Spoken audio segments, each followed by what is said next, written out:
make a mother do the unthinkable? Desperation, mental illness, or just pure evil? For Diane Downs, it may have been all of the above.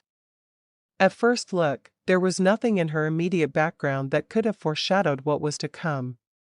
But digging beneath the surface was a woman still craving the love and attention of her parents.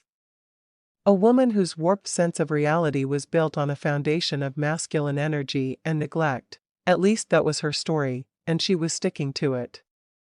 In 1973, Diane ran away from home and married Steve Downs, by then an enlistee in the United States Navy. They had dated while she was in high school, but Diane did not see the relationship as being serious. She was having too much fun and didn't want to be tied down to just one man. She saw the way her father controlled her mother and was determined not to allow the same to happen to her. But as tensions went from bad to worse living with her parents, Diane saw Steve as her one-way ticket out of hell. She would say later that she hadn't married Steve for love. She married him as a means of getting away from her tumultuous home life. It wasn't long before Diane was pregnant and had their first child, Christiane, in 1974. Another daughter, Cheryl, was born 2 years later. When she became pregnant a third time, she opted to terminate the pregnancy. It was a decision that haunted her for years. She desperately wanted to right her wrongs, convincing herself that another baby would somehow bring her a sense of redemption. However, that would be impossible given the fact that Steve had underwent a vasectomy. But Diane wasn't about to let that stop her plan of carrying another child to replace the one she aborted. If Steve couldn't give her a baby, she'd find someone else that could. Diane once again became pregnant after engaging in an adulterous affair with her friend Mark Sager. Their son Stephen Daniel was born in 1979. Steve filed for divorce after learning about the affair and the true paternity of little Danny. The woman who stood in silence in the emergency room watching medical personnel work to save the lives of her children could have very well been a stranger. There was no emotion. She claimed that she had been carjacked after being flagged down on a rural road by a strange man. Why did she get out of her car in the dark of night in the middle of nowhere? Diane claimed that she and the man with shaggy brown hair and stubbled beard struggled after she refused to hand over the keys to her car. When she pretended to throw the keys into the woods, the man became infuriated and shot her and her children. She recounted this story with an eerie calmness that concerned law enforcement and hospital staff. There were also questions that lingered heavily in the air, clinging to Diane like a bloody cloak. Why would a mother driving alone at night with her 3 children pull over for a man she described as strange? Why were the children's injuries so much more egregious compared to the single bullet Diane had in her arm? Why did she drive her 3 critically injured children in her blood-spattered car all the way to Mackenzie-Willamette Hospital when there was a hospital closer to the crime scene? Diane remained stoic upon learning that 3-year-old Danny was left paralyzed from the waist down. 8-year-old Christy had suffered a stroke, and her 7-year-old daughter Cheryl was dead. But that wasn't the worst of Diane's behavior. It was reported that when she arrived at the hospital to visit her children, she placed a phone call to Robert Knickerbocker. Diane had fallen head over heels in love with him even though she knew that he was a married man. They had worked together at the post office and their affair was a known fact amongst their co-workers. But Knickerbocker saw Diane as only a source for sex, someone who was willing to do anything to keep him happy in bed.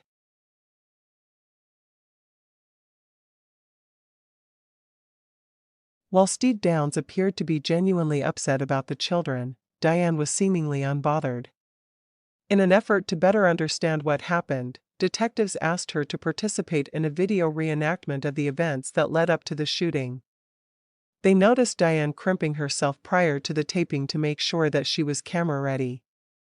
She smiled and giggled throughout the reenactment, demonstrating what took place the night one of her children was killed and the other 2 were wounded.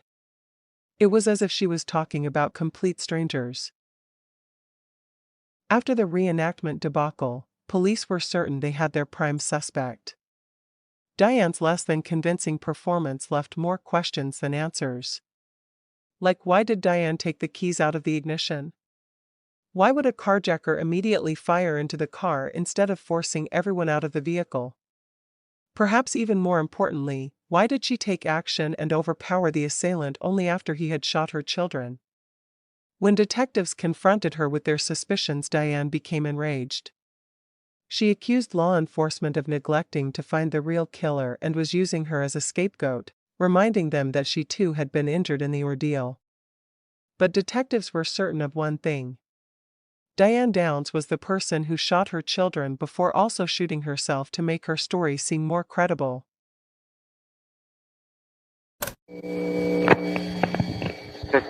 Hello, this is Diane. Hi. Hope I didn't get you off your route or anything. No, I finished early. What's up? I had some photographs of some guys, and I was wondering if we could get together and could show them to you. Okay. Not right now. I can't find my brother. He gave me a call. He wants me to call him, and I can't find him, so I'm going to find him first. I'll get back with you later on today if that's all right. Okay. He probably wants to get a hold of you because I called him this morning. Oh, that's possible. What time did you call him this morning? Thank you, though. The badgering really helped. And maybe that was your motive, but it sure didn't come through very clean. It accomplished something. You're telling us that you know who shot your kids. I damn sure do. Don't you and think... besides, you don't believe me, Kurt. Tell me who it is, and I might believe you. Now, how am I supposed to believe you if you say that you know who shot your kids, you saw them do it? Because you badger me. You sit there and taunt me. Well, fuck you. You're not going to believe me no matter what I say, so I'm not going to tell you, but I know who it is, and I remember that whole damn night. I remember there were 2 people there. Mm-hmm. Who were they? I don't know. I don't know either of them. You're just telling us that you know who did it, you saw them, you know their name. I said I remember the whole night. Oh, no, you told me you know their name. Yeah, I know who did it, but he wasn't present. Who hired it then? Steve. And that's all I'm going to tell you. I'm not going to tell you what happened that night. How do you know it was Steve? Because he didn't just use my name. It's a losing battle. I quit. I give up. If you guys want to throw me in jail, have at it. Steve wins this time. This is the ultimate. I quit. I'm not going to fight him anymore. He won. Bye. Diane's story about the night of the attack had evolved like an elaborately woven spider's web. Each day it expanded into intricate patterns that rose and dipped with a renewed sense of direction leading to nowhere. The evidence from the crime scene contradicted the claim that a crazy man opened the door and fired into the vehicle. The shots were fired in close proximity by someone sitting inside the car. Witnesses from the night of the shooting also debunked Diane's claims that she sped frantically towards the hospital after managing to get away from the assailant. Quite the opposite, it was reported that the red car was seen driving under the speed limit with absolutely no indication that there were children in the car in need of critical medical care. Prosecutors investigating the case learned that Diane wasn't the loving, attentive mother she was trying to present herself as being. Her treatment of her children bordered on neglect according to family and friends. She lacked any emotional connection with her children, seemingly irritated by their existence. But the most damning information came from Nick Knickerbocker, the man she had continued to obsess over even after he had broken things off with her and returned to his wife. Knickerbocker had made it known to Diane that he had no interest in being in a relationship with a woman with children. Prosecutors theorized that Diane Downs shot her 3 children in hopes of having a future with him. She had been willing to sacrifice the lives of her children for even the slightest of possibilities that she would have a chance with Knickerbocker.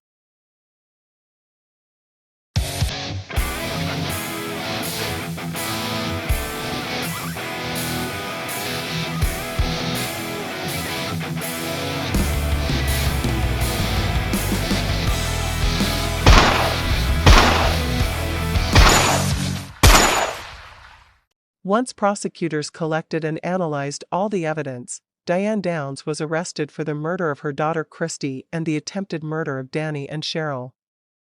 Diane continued to insist that she and her children had been attacked and that the perpetrator, who she identified as her ex-husband Steve, was still walking free. But prosecutors argued there was no one else involved in the attack and that it was Diane who had committed the crime. Not one to give up too easily, Diane had devised a plan. In anticipation of her arrest, she decided to get pregnant. The woman accused of assaulting her children, with the 2 surviving now living in foster care, was once again knocked up. In her mind, a jury would have more sympathy for a pregnant woman, and by the time trial began, Diane's baby bump was on full display. But the state had a few surprises of their own, first calling Diane's former lover Nick Knickerbocker the stand.